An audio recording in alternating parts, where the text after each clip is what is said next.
a lot of the people that we've worked with who've looked at child sexual abuse material have sort of described mainstream pornography almost as a gateway to accessing child sexual abuse material.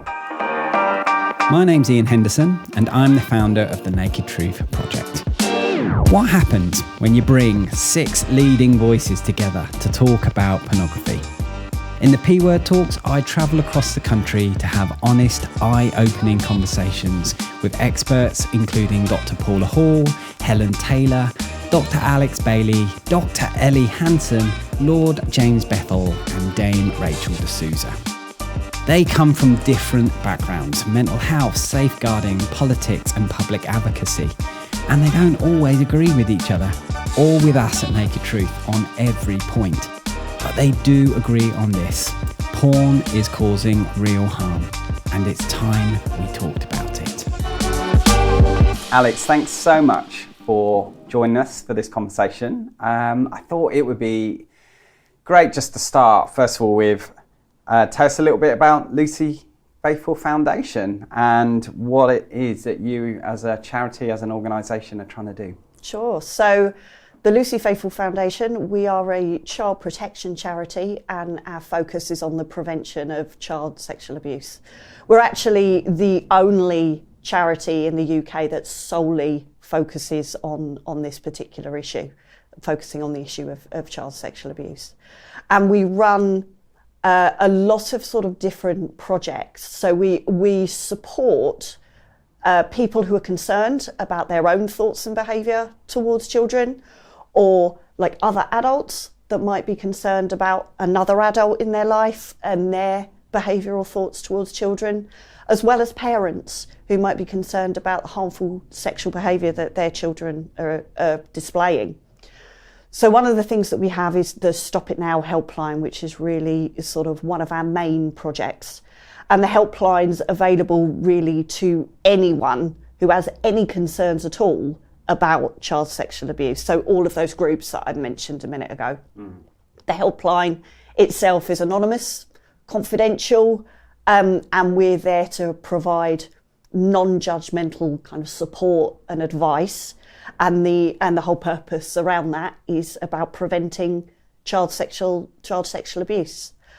We're going to be talking today about pornography, and particularly around the link from that to child sexual abuse material. So we also have some services that are quite specifically related in that area. So we've got our deterrence project.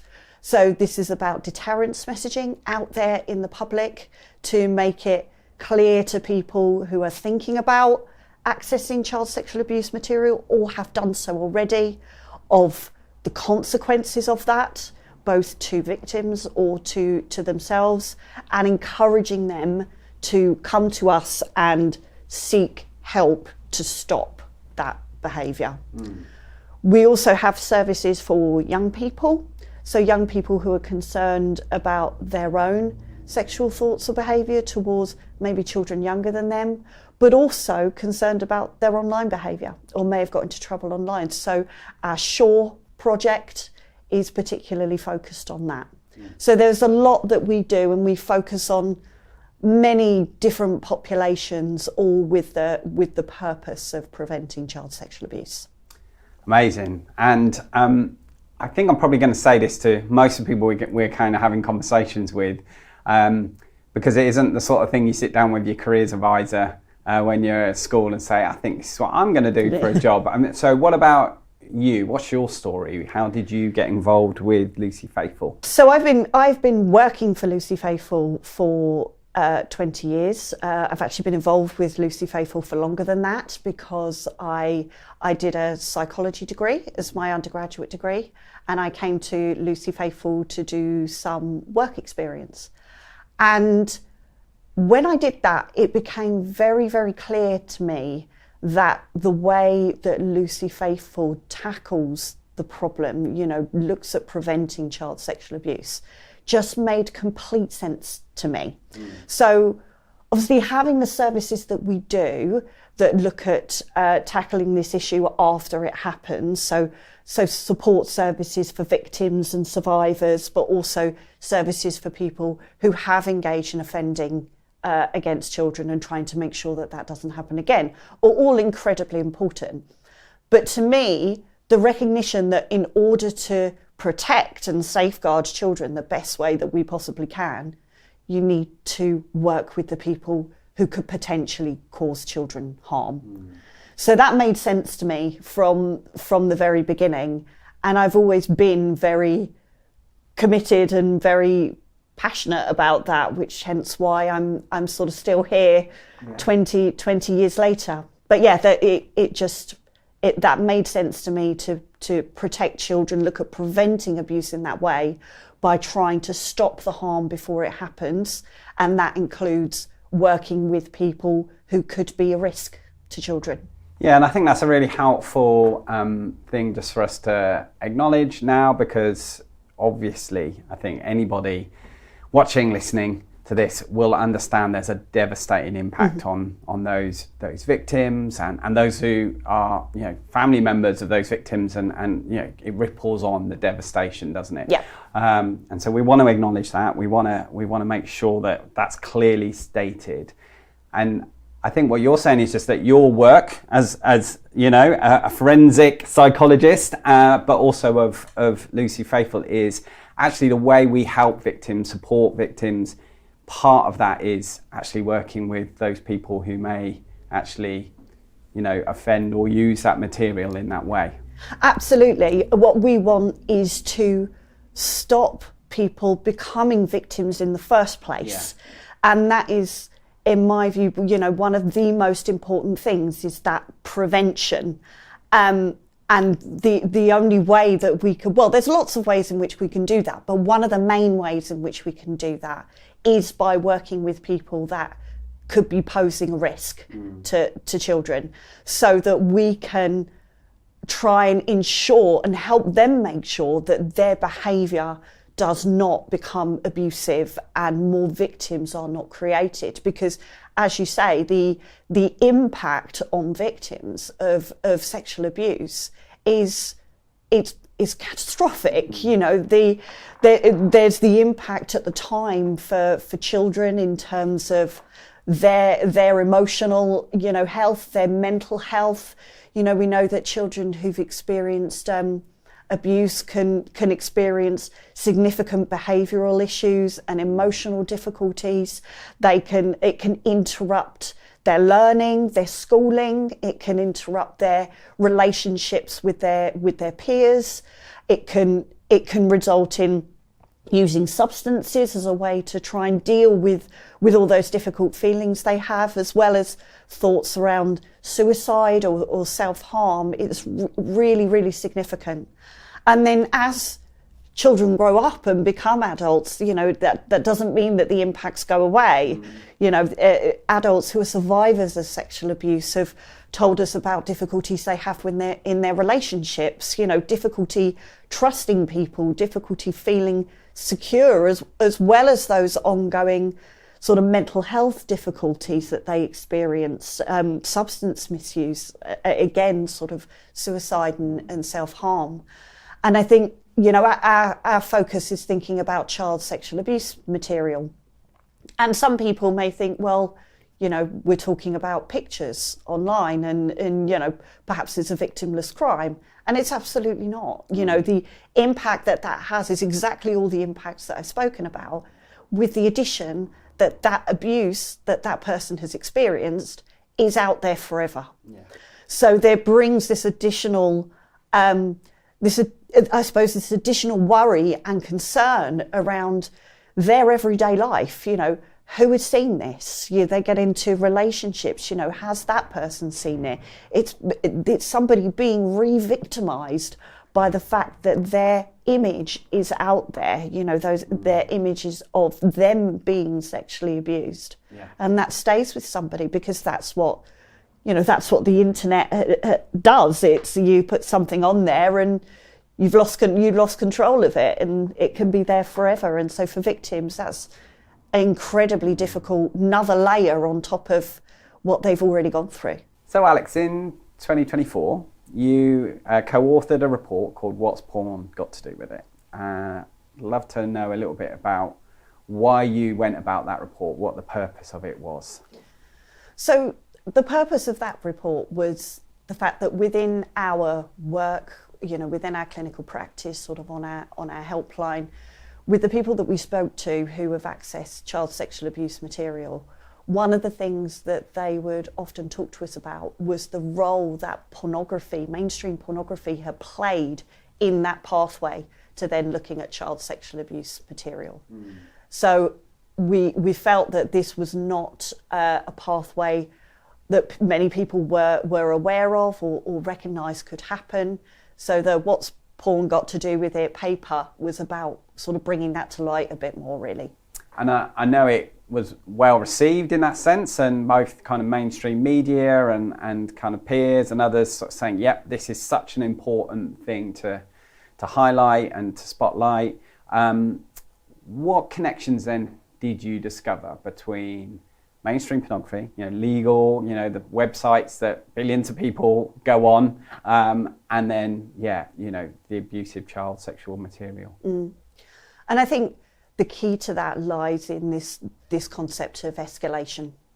So the people that we would talk to, they would very much kind of say to us that their use of pornography escalated. So they might have been looking at mainstream pornography, but actually over time started to become quite desensitized to that. Ultimately, it wasn't providing the same hit as it used to. And therefore they started to seek out different material, novel material, including more extreme material, in order to effectively receive that same hit, so receive the same level of arousal that they were originally getting from mainstream pornography. And actually, a lot of the people that we've worked with who've looked at child sexual abuse material have sort of described mainstream pornography almost as a gateway to accessing child sexual abuse material. Now, I think one of the things that's really important to say is that we're not saying that everybody who looks at mainstream pornography is going to go on and look at child sexual abuse material. But for some people, that's very clearly been a pathway for them.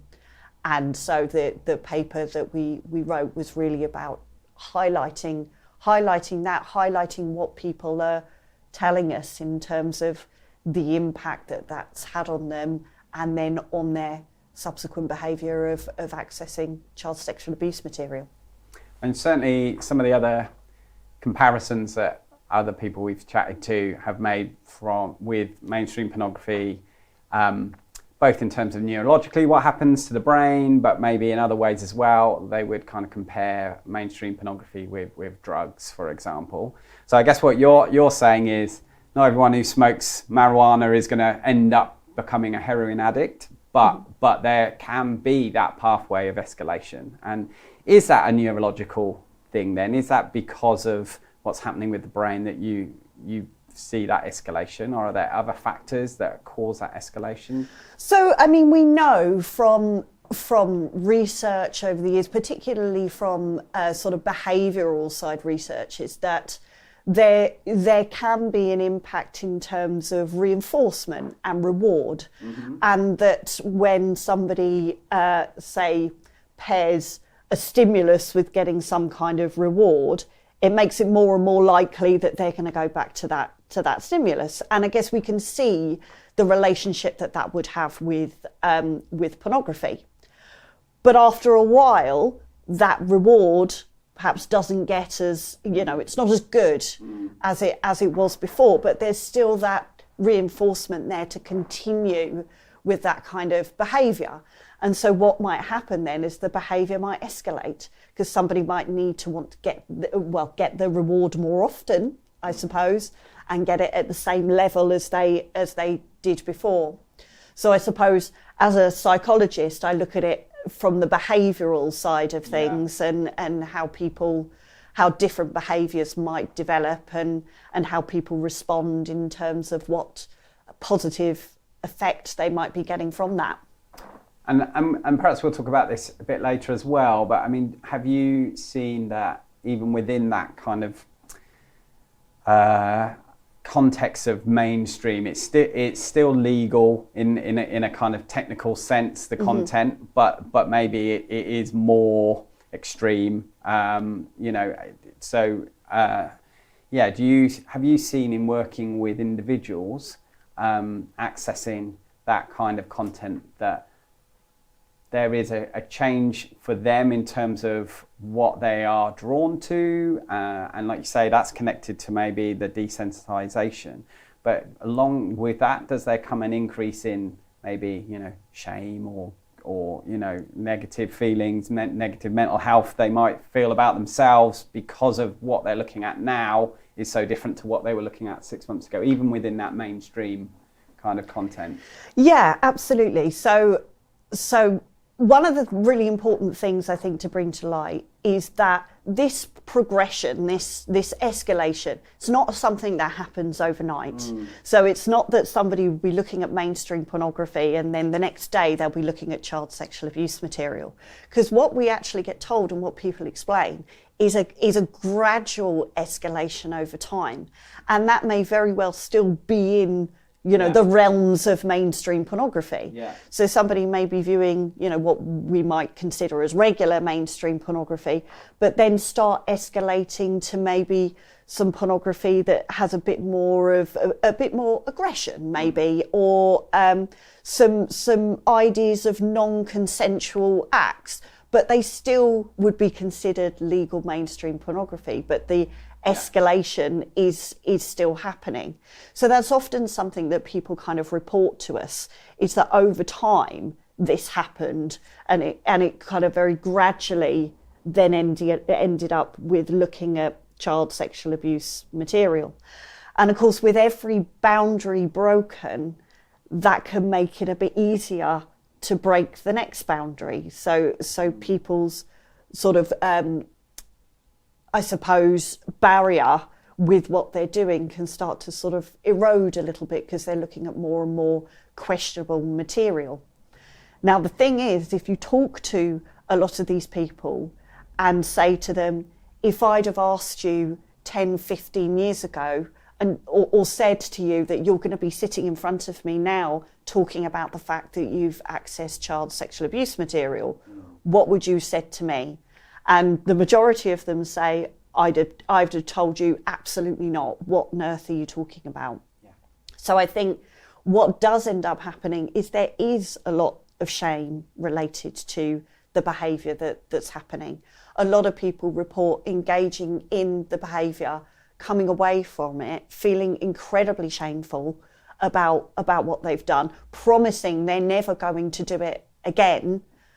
But unfortunately, it can be a behaviour that's quite cyclical, particularly if there's a particular trigger that's bringing people to come back online and look at pornography. And that could be stress, loneliness, difficult feelings that make people want to get some positive feeling from pornography. Yeah, and to be clear, that's all, both that shame, that using pornography as a way of functioning around triggers, that again, as we say, that can all happen within mainstream legal content, but those behaviours are being, I guess, learned. I'm learning that porn is the thing that I'm using to deal with my stress or my pain, and so are there any specific warning signs? If somebody is using mainstream pornography, perhaps they've noticed a change in the nature of the content over time, but it's still within that legal limit, but they've maybe noticing that, or they're noticing maybe other things. What are some of the warning signs that someone might see in themselves where they would say, okay, this could be worrying escalation, actually? And I think that's the key there, really, is the fact that everybody is different, but every individual will have an understanding or some knowledge about what their, I suppose, regular relationship with pornography is like. And so what they would need to think about is that changing? So that could be in relation to what they're viewing. So again, that escalation within mainstream pornography, but it could be around frequency. Could be around how often they're doing it. It could be in terms of quantity. So a session of viewing pornography, is that lasting for longer than it would do? Is it something that they're doing, you know, maybe late at night while everybody's sort of gone to bed? They're not going to bed until, you know, the early hours of the morning because they're looking at pornography. Is it interfering with other areas of their life? Is it interfering with work? Is it interfering with their relationships, you know, with partners, with family? Are they choosing to access pornography over doing other things that they would do in their daily lives? So I think it's very much around the person having awareness of what their pattern, their relationship with pornography is at the start, and how is that changing? And if it is changing, that seems like a really important point to think about. Why is that changing, and what they might be able to do to ensure that it doesn't escalate further. So, as you know, obviously with Naked Truth, our charity, we work with those mainstream users, and normally at that point where they've noticed that, you know, they've noticed something that perhaps they were happy with, they're no longer happy with in terms of their use for all those different reasons. Do you think there are any preventative measures that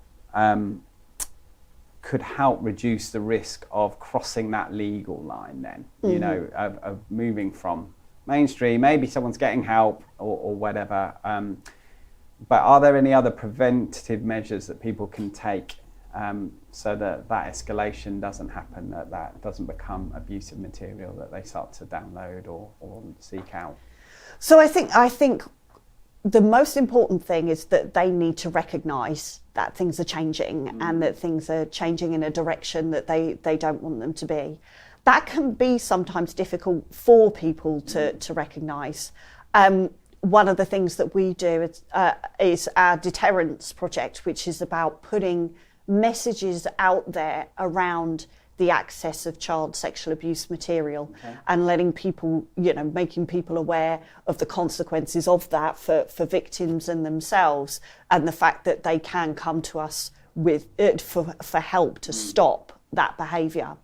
So those messages are very clear about the fact that looking at that material is illegal and has very serious consequences. So we have those kind of messaging kind of very much out in the public on social media, you know, Facebook, YouTube, those kind of places. Yeah. But we also have those messages on some adult pornography websites, including we have a chatbot on Pornhub. So that chatbot, if somebody makes a search on Pornhub that's questionable and seems like it relates to child sexual abuse material, they will get a warning message from us and a chatbot. And that chatbot is about alerting people to the fact that the search that they've made could be related to child sexual abuse material, that obviously that's illegal, but if they are concerned about their online sexual behaviour, that they can get some help to stop that. Yeah. So there are some situational things that we are doing. But I think that the key prevention is education. Yeah. Is the fact that we don't talk about pornography enough. It's something that a lot of people do, particularly young men, but we don't acknowledge and talk about that enough. So what then happens is that somebody recognises they have difficulty, or their pornography use is getting a bit out of control.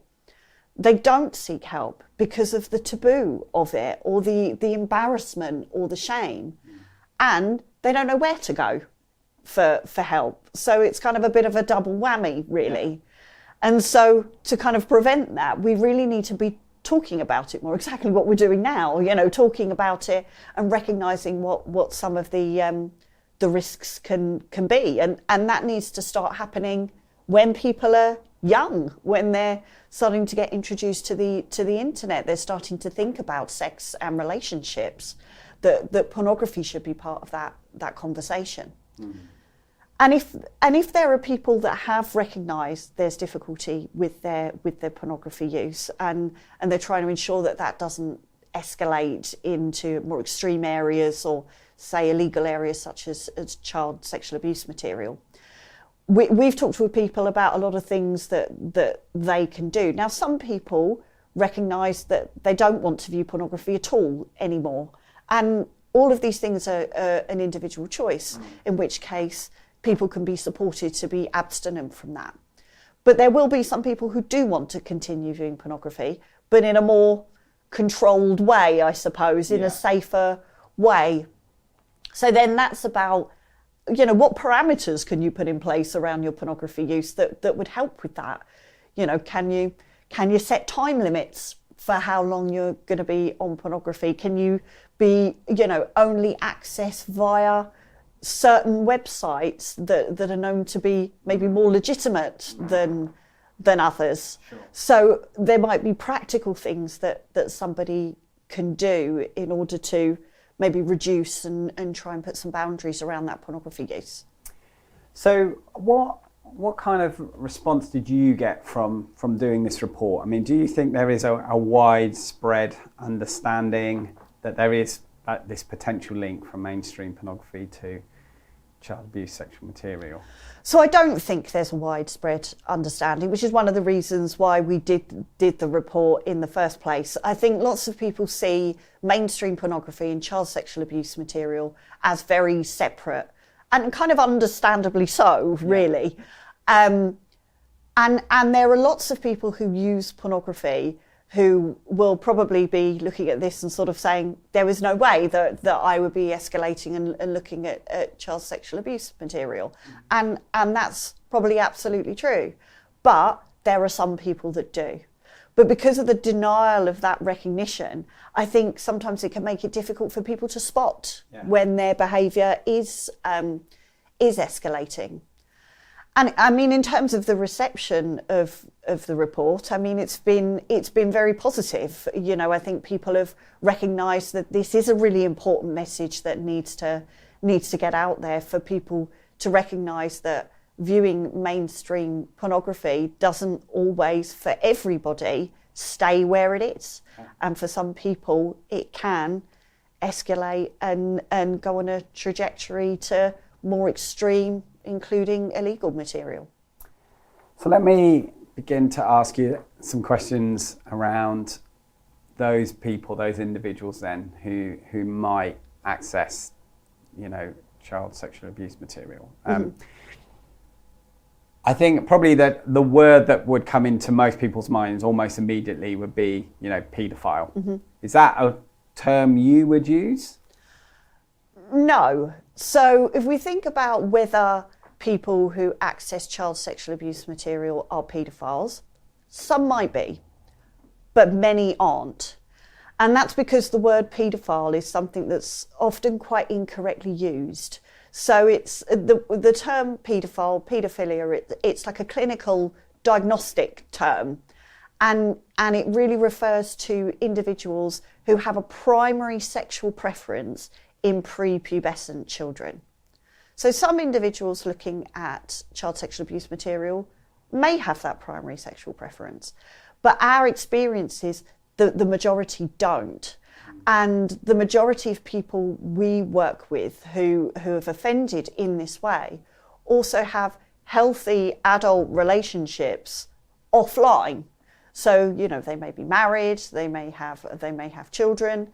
Some individuals may have an interest in both adults and children, but they don't necessarily have a primary interest in prepubescent children. So our experience is that the majority of people you wouldn't see or label as being a paedophile. But of course, they've still committed a child sexual offence, which is a different kind of term and a different label, one that's not diagnostic, but recognises actually the behaviour that's taken place and the seriousness of that. But I think ultimately, regardless of whether somebody has a sexual interest in children or they don't, with the right support and work, anybody can be living a healthy, pro-social life that doesn't involve harming children, and that's what we kind of work towards and aim to have. So you've made a distinction between that kind of primary attraction to children.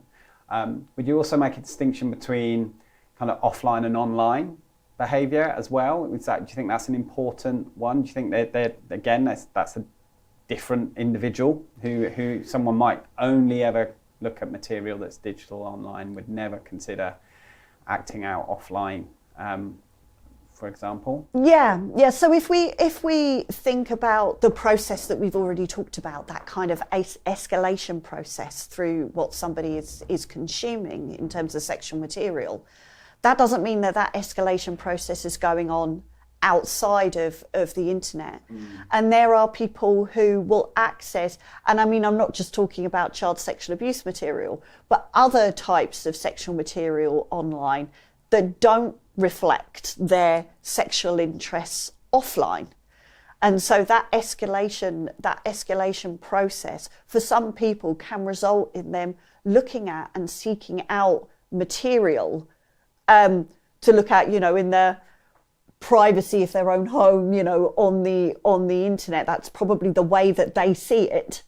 And a lot of people report seeing it as completely separate from their real life, whereas in their real life, offline life, whereas there they have sort of healthy sexual relationships, intimate relationships with adults that are not extreme. So I think that's very much the case. So what kind of people are accessing this kind of material in terms of demographic, gender, age, those sort of things? What do you see? Well, mostly men. That's one thing that's important to acknowledge. But actually, the specificity stops there, right? Because it's from people from all walks of life can engage in this kind of offending behaviour. So there isn't a stereotype. There isn't a profile of individual. I mean, I myself have worked clinically with doctors and teachers and social workers and lawyers. So people who might think are quite hold a lot of respect in society have still gone on to offend in this way by looking at sexual images of children. So there is no profile. Are you seeing any change or in ages, for example? So we have noticed that there are more younger people coming through and more young people, and that to me is a really kind of clear relationship to the internet and the availability of pornography. So I know, I haven't grown up always having the internet, but of course young people now have the internet from the very beginning. Yeah. And we know that the availability of pornography, mainstream pornography online is immense, along with being able to pretty much you can access whatever you want to access, even things that you probably didn't even know existed when it comes to sexual material. And so that's there for young people from the very beginning. But of course, young people also engage in other types of behaviours. So, for example, taking sexual images of themselves, and they can send those to other people and post them online, which is why the kind of early education is such an important thing. So I think a lot of young people don't realise that actually if they're taking pictures of themselves and sending it on, they've actually taken child sexual abuse material and then distributed that. So it's really important, I think, to get that education in early.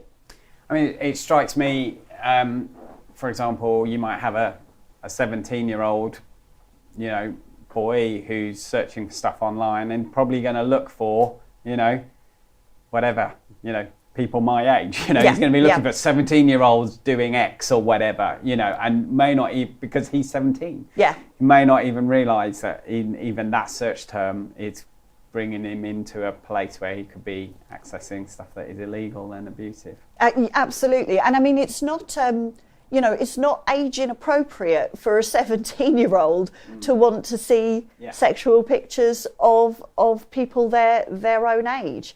So it's not a fact that actually their thoughts towards anyone is concerning, because actually that's developmentally normal and natural. But actually the act of having those images, it breaks the law. They're considered as child sexual abuse material when somebody's under the age of 18. Are there any other kind of changes that you've noticed? We talked a little bit about maybe younger people. I think something like AI, for example, is that becoming something that you're seeing? I guess, again, some people might consider, if it's not an actual human being underage who's been, you know, this image is of, or this footage is of, it's AI generated, would some people consider that different to it being, I know this is a human being? I mean, what's happening in terms of AI and in your work, and where does that stand legally, and those things? Help us understand a bit more about that. So AI is certainly becoming more of an issue. You gave the example there as if a completely AI generated image, you know, it doesn't have images of real children.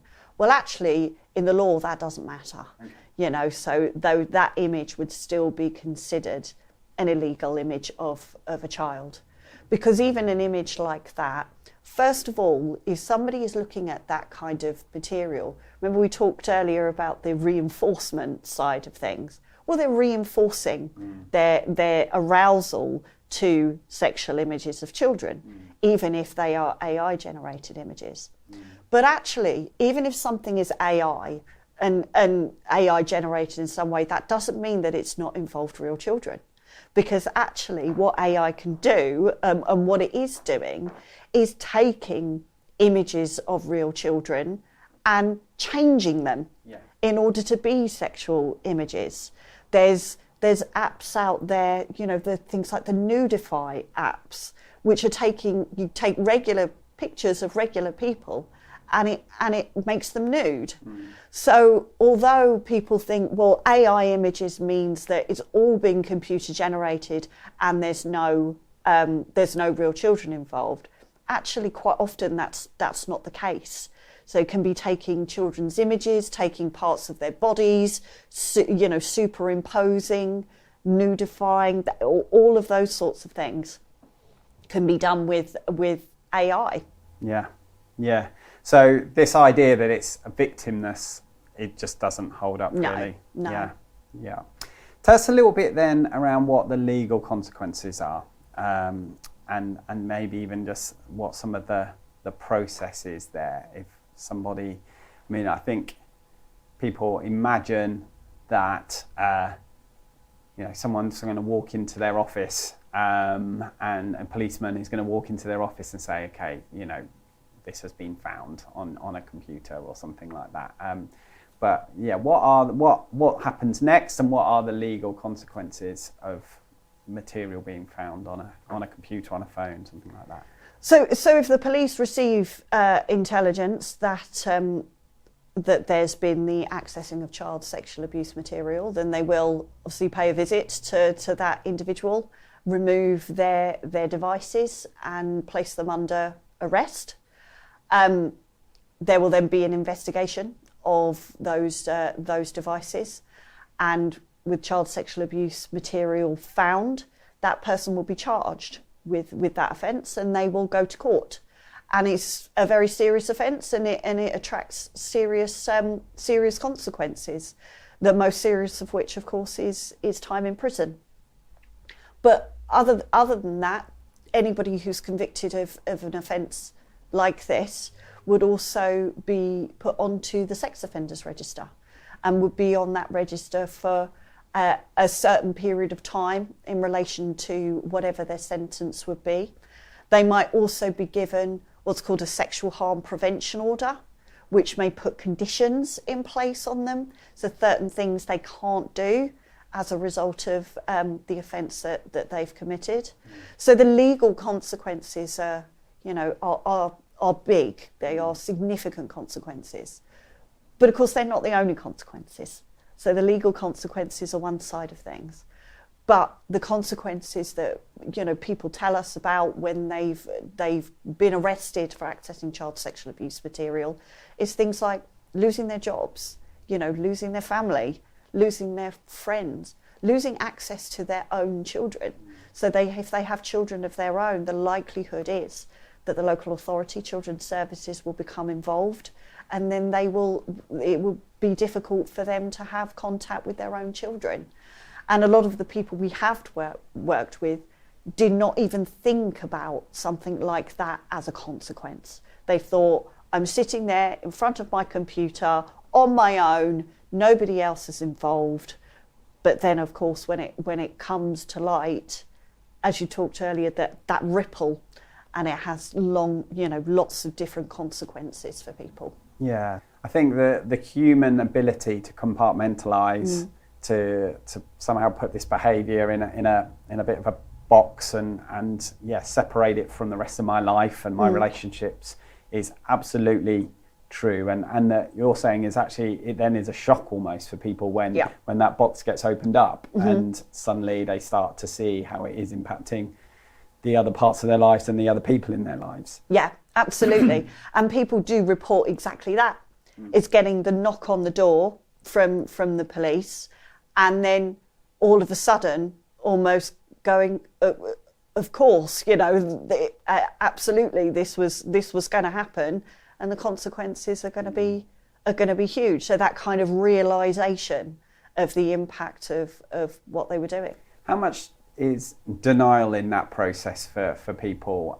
Do people, sometimes I hear people speak about the fact that, okay, I downloaded a load of things, you know, I didn't even know there was kind of, you know, child sexual abuse material in this massive, very big, you know, file of things that I downloaded, for example. A number of different people have told me that over the years. And I'm always unsure about whether, is that denial or is that, you know, what happened? How easy is it? Or someone saying I was in a chat room and I was talking to somebody and it turned out to be a policeman rather than, you know, somebody. And, you know, how easy is it for people to say, actually, I wasn't doing anything. I've kind of been arrested for something I didn't even think I was doing. I mean, how common is that? Well, I mean, that, you know, that is a narrative that some people talk about. One of the things is when the police are doing their investigation, if there isn't any evidence that somebody was kind of looking for this material and it's very clear that maybe their interest was in mainstream pornography, adult pornography, and only, you know, a very small number of images is on there in terms of images of children. I think that, you know, that's an important thing for the police to consider, and they do consider that, because obviously what they want to ensure is that people are held responsible for the offences that they've committed, and they also want to safeguard, and they want to make sure that children are not harmed. But at the same time, you talked about the individual who was talking online and talking to a police officer.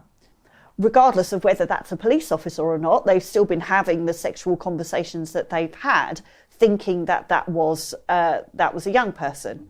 Luckily, it wasn't a young person; it was a police officer. So that's kind of the only difference really in that situation.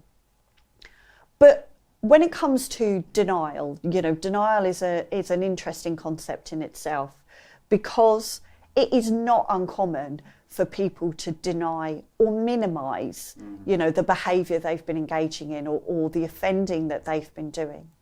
Because quite often it's very hard for people to admit that that's what they've done. Yeah.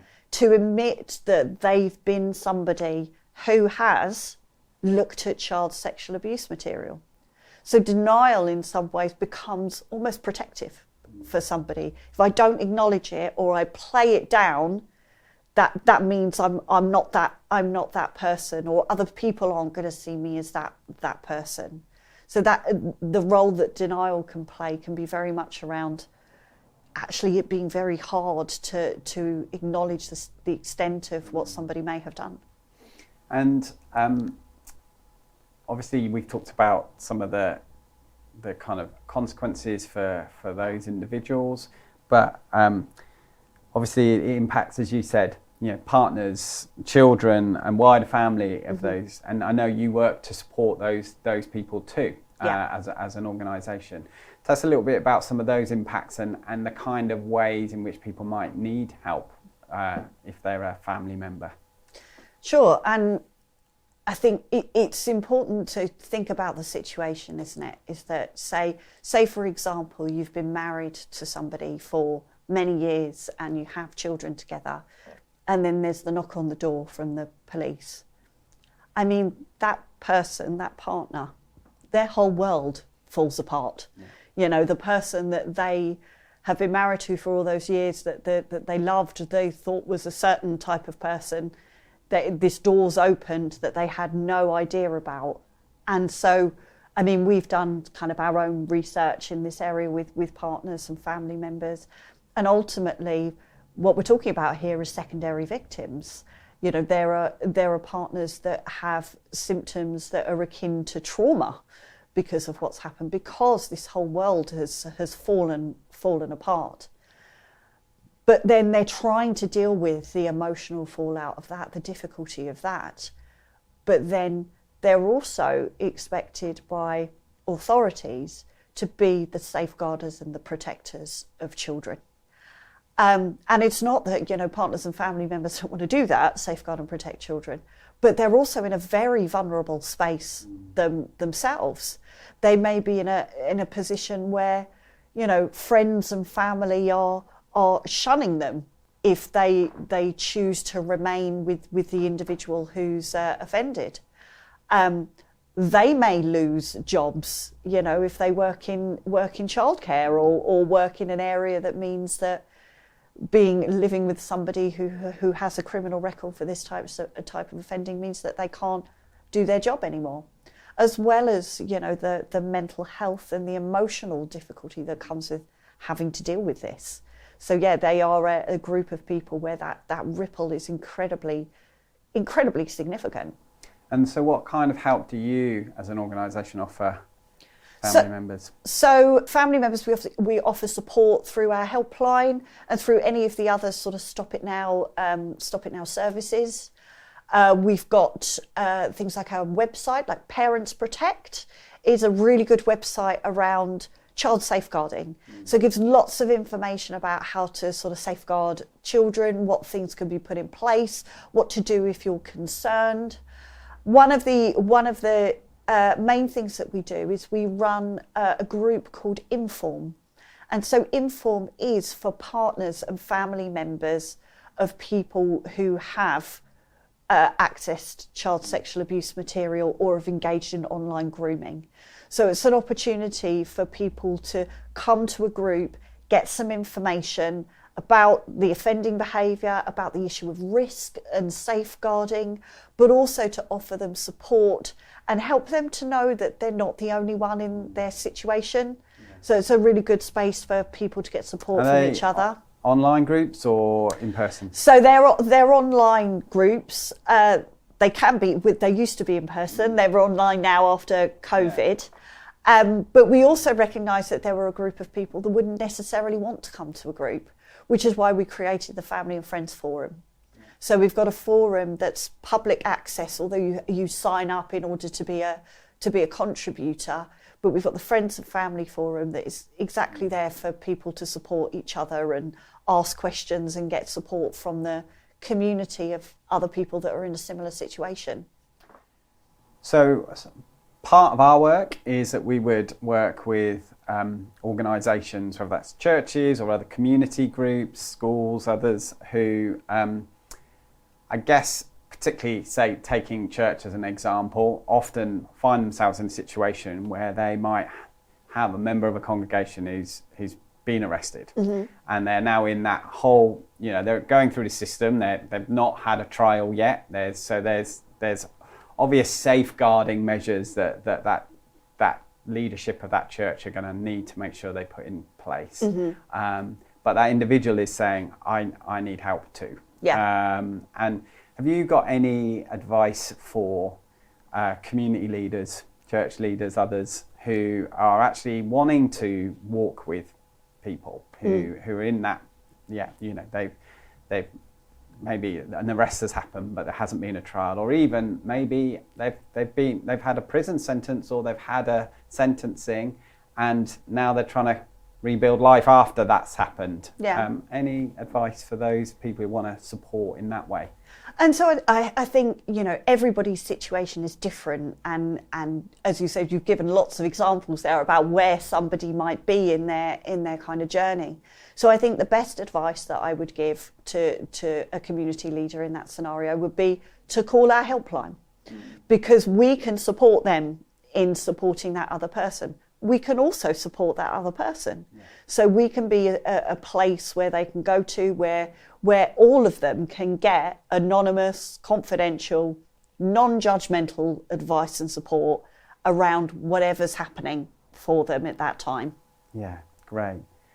So, Alex, you have been in this role and this kind of work for 20 odd years.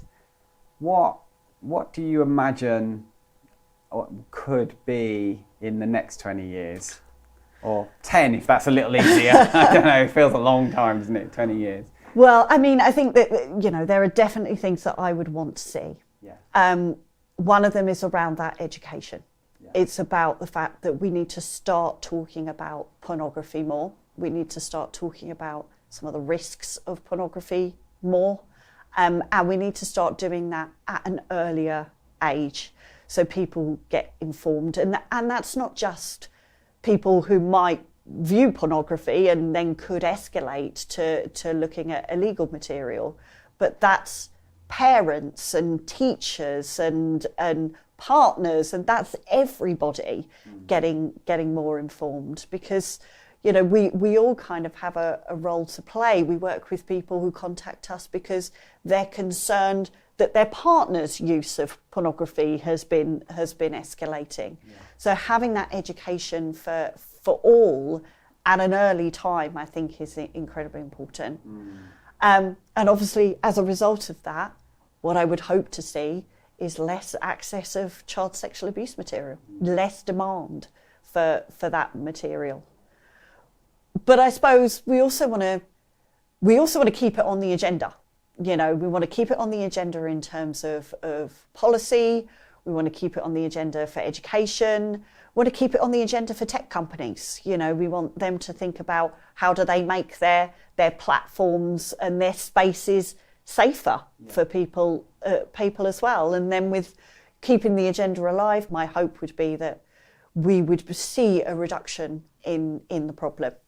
Do you think there is any kind of key next steps legislation-wise that would be preventative, that would help solve the problem? I think the problem is that this is never going to be a one-size-fits-all. There's never going to be one thing that's going to be the complete solution. So, of course, we know that there have been movement within legislation, so the online safety bill, for example, but that's never going to be the thing that completely deals with the issue, which is why we have all got to work together and we have all got to talk about it, which is why there are organisations like us that work in the prevention side of things. There are many other organisations that focus on issues around pornography and the risks of pornography. The police have a role to play in terms of detecting individuals who are engaging in child sexual abuse behaviour online. So all of us have got to come together really and not rely on one side of it to find the solution, because I just don't think that would happen. But everyone coming together, the government, tech companies, third sector, statutory agencies, I think that's the best chance we have to tackle the issue in the best way we can. Brilliant. Alex, thank you so much for sharing. You're welcome. Just helping us understand what is a really difficult topic to talk about. Obviously, you're used to talking about it, but it's difficult for people to think about and talk about, but so necessary, as you say. It's part of the way we see change is we talk about it more. So thanks for that. Appreciate it. No, thank you for having me.